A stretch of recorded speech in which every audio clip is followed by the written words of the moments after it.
If your account doesn't allow it daily, I mean, again, you can jump to that 4 hour and trade the 4 hour and throw in a nice little trend line, see where that gets you at, and boom, the move was already missed. It's already fallen down. So now it needs to break this area of consolidation. So if we look at this area right here, all of that over here is consolidation. When it consolidated, it hit the trend line and bounced back up. Well, we've already broke trend. We're back into consolidation. So you could say, all right, well, an entry for me would be a candle close outside of consolidation. Right, folks, here we are on Trading Nut. Hopefully you're seeing a familiar face in front of you. We've got Andy Peters back in the house, all the way over there in Chattanooga, Tennessee. Welcome back to the show, Andy. Cam, thanks for having me, man. It seems like it's been quite some time since me and you've got to link up. Well, it has been a while and if you don't know, Andy was on the show a while back. He did a lot of live streaming. He was pretty much on there every week, at least once, doing some live stream, showing you how he actually trades live. And what we're going to do today is have a look at how his trading has kind of transitioned to be, I suppose, simpler, less stressful, and less intense, freeing up his lifestyle.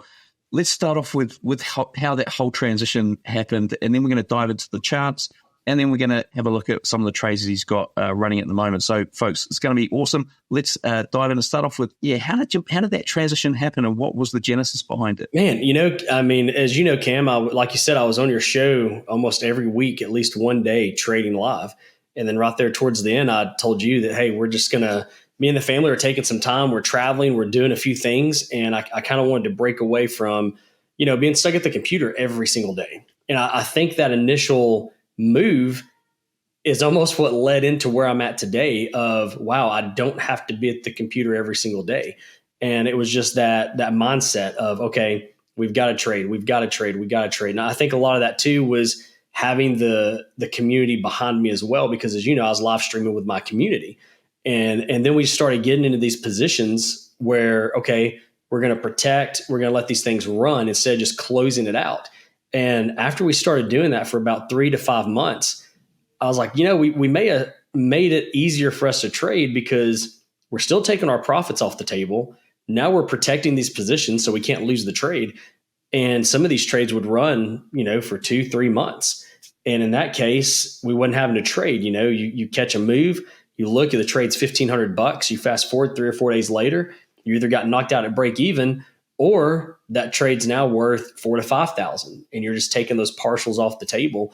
And I think I started enjoying not being in the chair so much. I knew my kids loved it, my wife liked it, and it just kind of opened up that morning freedom again of not saying, "Hey, kids, I'm at the computer. Let me do my thing until 11, 12 o'clock, and then we'll start our day."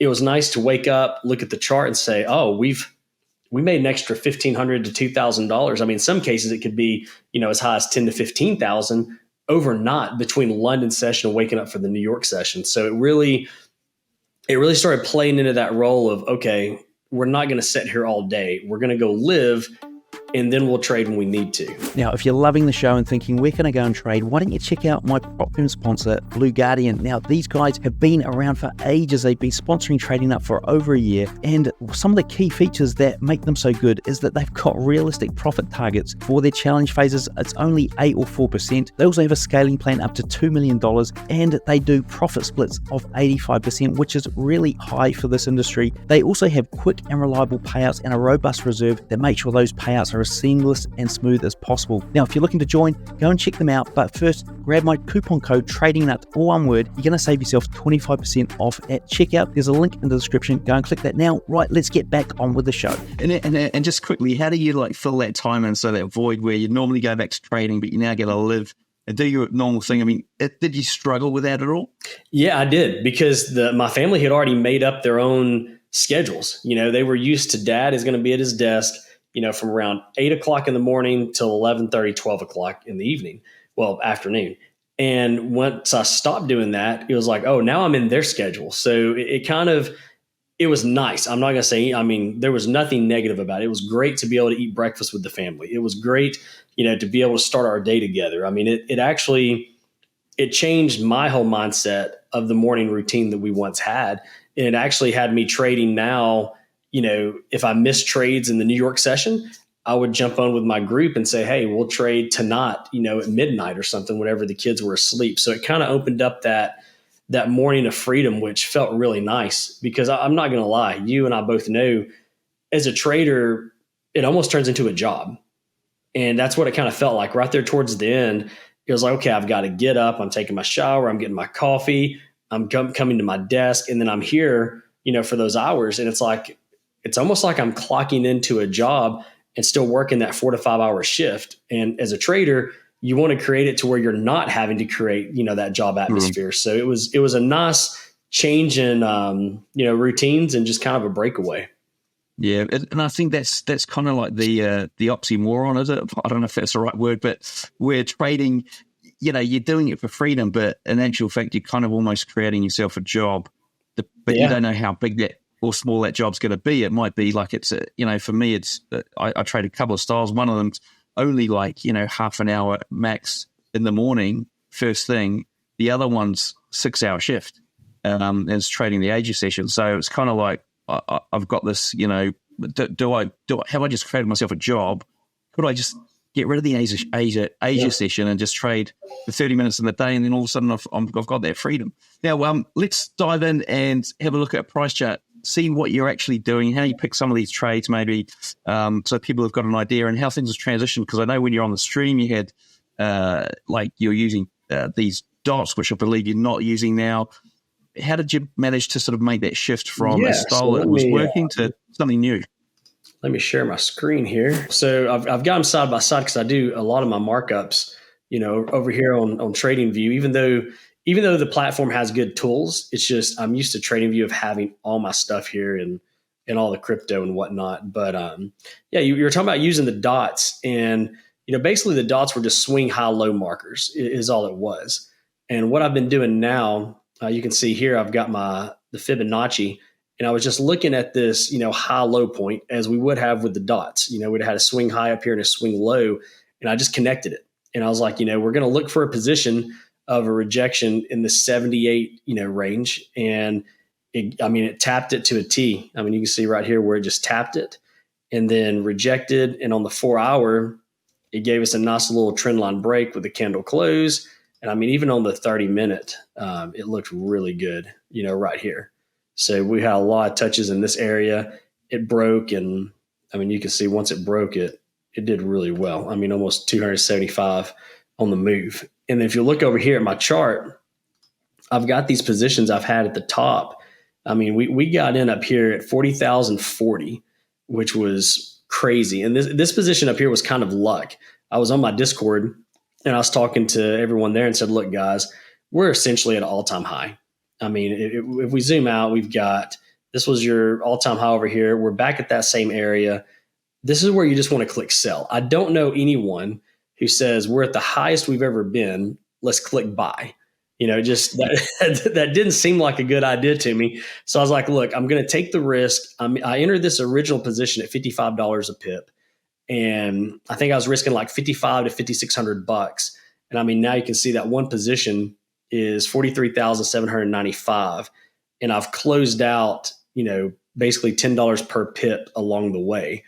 And then the same thing happened with this position up here. As it started falling on this 4 hour candle, I saw that, I've got a lot of movement in here. We've got this massive bullish candle that pushed up. Let's just go ahead and take another trade. And you can see where I've got my stop losses in there where it says stop loss and stop loss. And that's where I just got in really tight on just going in and protecting that entry. And then again, closing partials of those trades. And then I had this trade here, which obviously today, the last few days has had a little bit of drawdown coming in. But again, wasn't too worried because I saw this big, bearish candle we had. Said we'll more than likely eat up 50% of it. So 50% retracement and then some. And then come back down. And that's exactly what it did. And when it did right before market close, I took this little bitty position here. We had pushed back up and we had a rejection. I said, you know what, I'm just going to go and take a sell. So I took that sell right here. This was at like 318. So almost an hour before market closed, went ahead and took that position. And the plus side is right now is you're getting paid for market changeover. So if you look at the swap, on that first position that I took, I've been paid $4,139 in swap fees. All So it's right. positive. So, Yeah. in the market right now, buying is going to cause you to go negative if you're holding those trades. So it's just made selling that much more beautiful because you're kind of getting a bonus on top of it.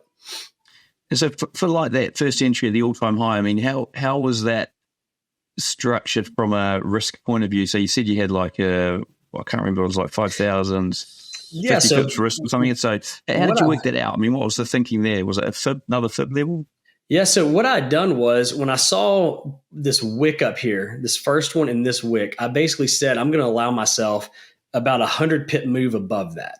If it pushes up past 100 pips, more than likely it's going to move. I've just always seen once you get up into that all time high levels, it doesn't just go and then run out of steam. It goes, busts through it, and then shoots off. And in this case, we had this wick that came up. Obviously, it showed bearish pressure. We had the bullish candle come up. And when we got right here, I said, you know what? We're just going to go up 100 pips. And I mean, you can see that, right there was that 100 pip range and it didn't get it. And I just clicked sell. I mean, it was almost a no brainer to take it. And even in the Discord, I told everyone, it doesn't matter if you've got $100 to risk, go in at $1 a pip, because how many opportunities do we get to click sell at all time high? It doesn't With a happen double top. often. Yeah. Yeah, I mean, it doesn't happen often. You've got the double top. On top of that, it's an election year. And as you know, Americans right now are pulling their hair out over everything from the economy to, interest rates. Yeah, I mean, you name it, it's going nuts over here. So I was like, it's kind of the perfect storm to go ahead and take advantage of this. It's no different than, when COVID hit. We were pushing down to all-time lows that we hadn't seen in forever. So it only made sense to click buy. And I mean, I kicked myself in the butt, for closing out those positions as quick as I did, because if we'd have kept those positions open, I mean, God knows what they would have looked like. And it feels like, you're thinking, where am I going to get out? You can see there that it didn't quite get back to the low that it created at the start. I mean, what was your sort of thinking there, or the plan of attack around getting out of that initial position? So, I mean, currently what I'm looking at is we've got, when I zoom out, especially on, let me go to the weekly, that'll give you a better picture here. These are kind of what I'm looking at on the weekly, because when you zoom out, there's so much untouched liquidity that's going to be in this area. There's just going to be so many orders that have been placed in here. There has to be a retracement within these candles. So for me, I honestly feel, especially being election year, that we're going to push back down into this 35,000 range and just retest the same area we had through here. And if we get into this area and it consolidates, for a few days, a couple of weeks, then we'll most certainly press back down to this 33,000 area.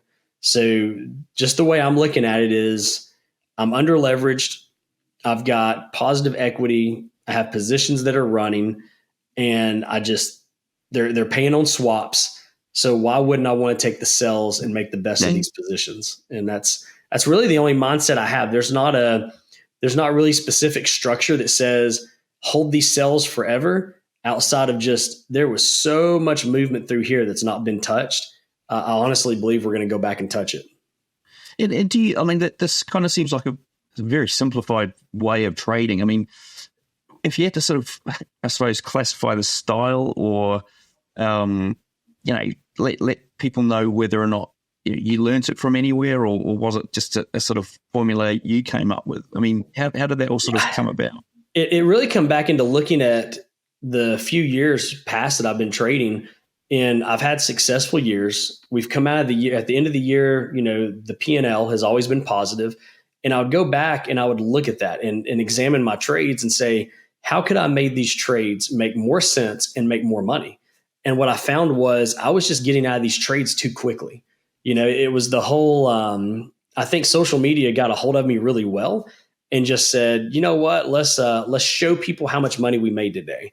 And as you know, it's not your money until you close the trade. So I think the influencing side was coming out so much that it was like, oh yeah, let's just go ahead and close this trade so we can show how much money we made today. And then you go a week later and you're like, oh wow, if I'd have held that trade, I'd have made 2 to 3 times more money. So then you look at the 2 to 3 months and you're like, wow, that could have been a massive move. And I think I saw it mostly, if we look back over here and we go to that month chart, we start thinking about, we had the big push down just in this area here, in this 1 month, we're closing, we're in a buy, we're closing, we're in a sell, close a little bit, we're in another buy, close. And we wasn't really holding them, through those areas of pushing up. And when I looked at that and looked at the positions I had, I was like, man, if we would have just held a couple of these positions and let those runners run, I mean, some of those, Cam, were, $25 to $35 a pip. And when you look at something like this right here, it's like at 6,500 pips. I mean, granted, you'd have had to held that for a few months.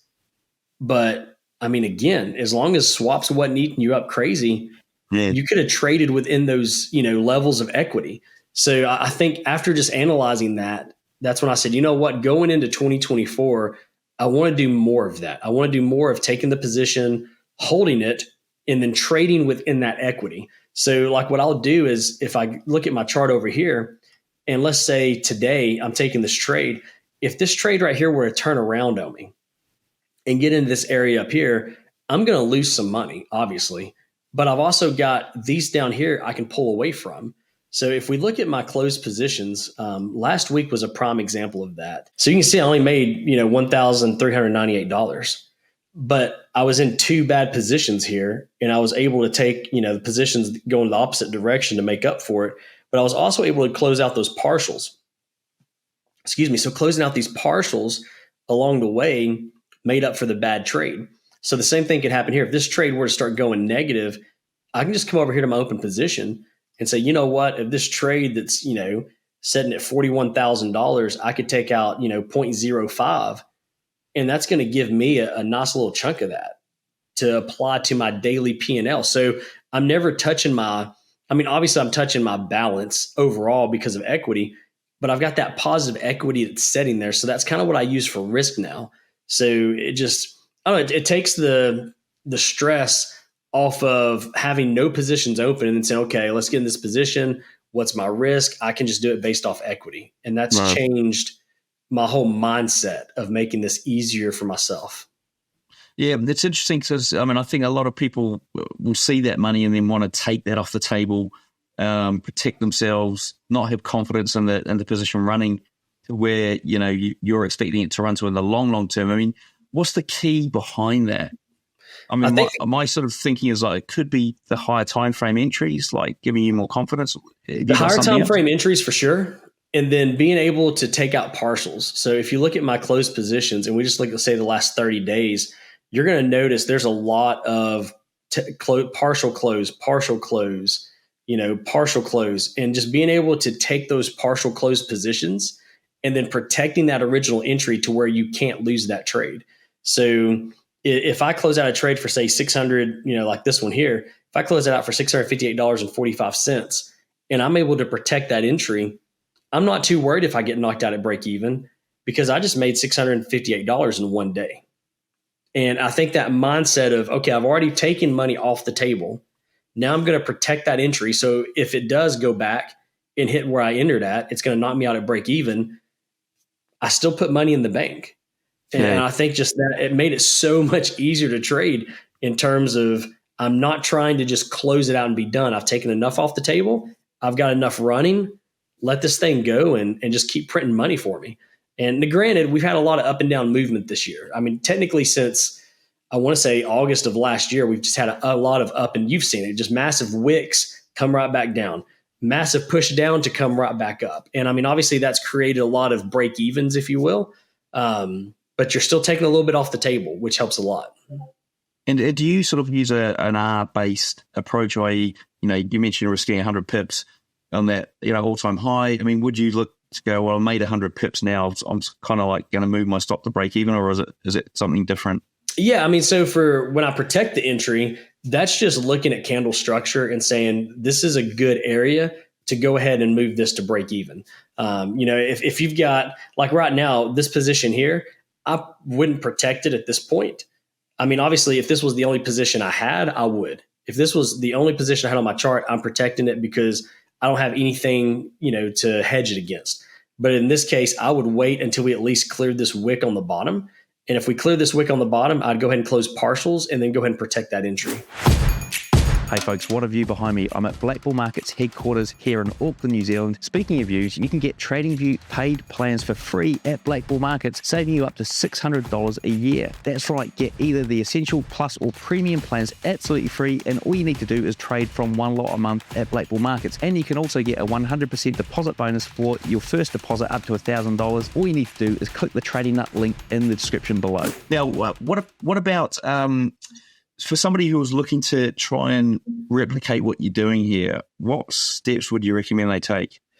Man, for one, be sure you're trading on the higher time frames. So, start out your day, just look at your monthly and see where you're at. In this case, monthly candle here, we pushed down, we've went back up, we've had the full retracement. Now we're setting here. So the way I would trade this is, you could click sell right now and put your stop loss, 100 pips above any of these candles, because that's kind of the norm. If it pushes up to an all-time high and it goes above 100 pips more, it's going to fly off. So you could take that risk. Or you can say, you know what, this area right here, in this one, we're just going to take a trade. So you'd come in here, mark that up on the monthly, jump on the daily, see what that zone looks like. And that's kind of where we're at.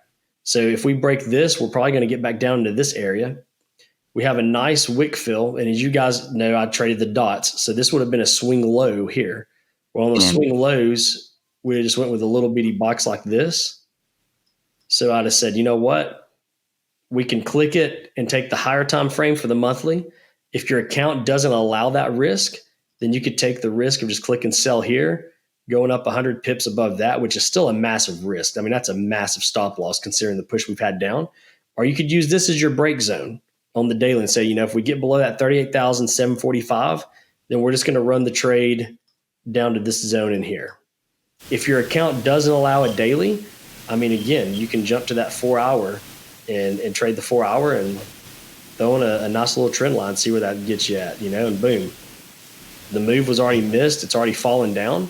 So now it needs to break this area of consolidation. So if we look at this area right here, all of that over here is consolidation. When it consolidated, it hit the trend line and bounced back up. Well, we've already broke trend. We're back into consolidation. So you could say, all right, well, an entry for me would be a candle close outside of consolidation. So we'd go about right there. So if we can close a 30, you were marked up on the 4 hour, I'd say a 30-minute below that, you would run it down to 38,745. So you go to the 30-minute, and that's where you look at and just see if we can get a candle down in here that will close. And if so, you just click sell, and you're going to run it right down to right there. And for a stop loss, what, just kind of like a 1-to-1, or you might just... And in this case, I would probably run the stop loss. If it gets back on top of this trend and out of this area right here, that would be it. It's going to go back to the top. So you look for that consolidation again, which basically starts right here. So if you took a sell in this area, your stop loss is going to be up here, which is, that's still a massive stop loss. You're talking 300, 350 pips. You can run it low and go to the top of this area here if you want to get it really, really tight. Because, again, let's be honest, if it gets on top of these candles here, it's probably going to at least push back up to this area. And by that time, you've already got a massive loss. So again, that's why I like really looking at these higher time frames, especially that daily and the monthly, because when you get up into those areas, the stop loss is so tight that it makes it easy. And when you can just get in them, take it. Just like down here when we had those wicks, that was just pushing up. It was showing that bullish pressure because, the bears wasn't winning. And in this area down here, every time I saw those wicks push up, wick, it's like, man, in here, you basically just click buy, and your risk, yes, is going to be somewhere in this area because that's where the last wick came down and touched. But again, look what that move turned into. Your risk would have been, 250 to probably 350 pips. And it ran as high as over 1,000 before it decided to drop. So it's just, I say looking at the higher time frames is always going to be your best bet. And then you can scale down into that 4 hour, the 30-minute. What messes up a lot of people is getting into that 1 minute, 5 minute, especially given election year and everything that our economy is in right now. There's been a lot of people that have never traded in election year. You got to think, I would say 95% of the people I've met in the trading community really started trading at the end of 2019 and the beginning of 2020, which was when COVID was hitting. So they've never really traded a full, like, 4 years under the belt, election year, given everything we've been through. I mean, granted, the whole Trump election year was a little crazy with Biden and everything going on, but it wasn't like the situation we're in today. So I think a lot of people are kind of going to be rattled towards the end of this year. Yeah, so the advice is higher time frames, right? Well, look, Andy, thank you very much for sharing all this today. It was awesome, really insightful, and I think a lot that people can take away from this. Now, what's the best way for traders to get hold of you? Yeah, I mean, Instagram's going to be the best. It's at Real Andy Peters. Still staying the same. Don't get scammed. There's still some fake profiles out there, but at Real Andy Peters. And I just want to say thank you again, Cam, for having me on and catching up with you. It's good to be on here and talking again and catching up with you on some of this trading stuff. No, so it's been awesome, mate. Look, and it puts a lot of context into some of the live streams, which are still on the channel. And folks, if you do want to see more from Andy, then we'll put a link to his show notes page below this video. You can go and find the original podcast, some other charting videos, and we'll hook up those links to Instagram as well in there. So you've got the correct link and you should be able to see it on the screen anyway.